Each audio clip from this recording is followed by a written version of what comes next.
Kumusta sa lahat mga kaibigan? Sa video na to, ipapakita ko paano ayusin ang mataas na ping sa Roblox. Buksan ang start, itype ang firewall. Pumunta sa firewall. Tapos, punta rito. I-click ang advanced settings. Dito, i-click ang inbound rules, tapos new rule.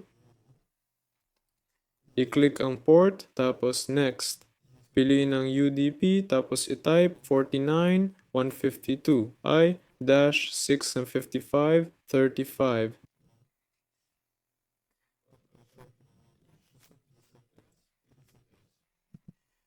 I-click ang next. Dito, piliin lahat.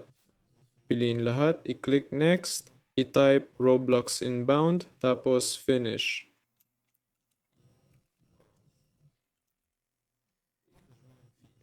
Pagkatapos, punta sa outbound rules, click new rule, gawin ulit.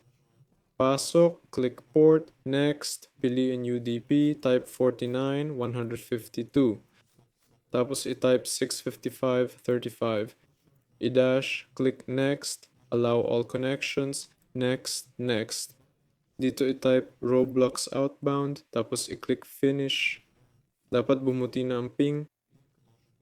Tsaka baka may bukas pa. Check Task Manager, Performance, Processes.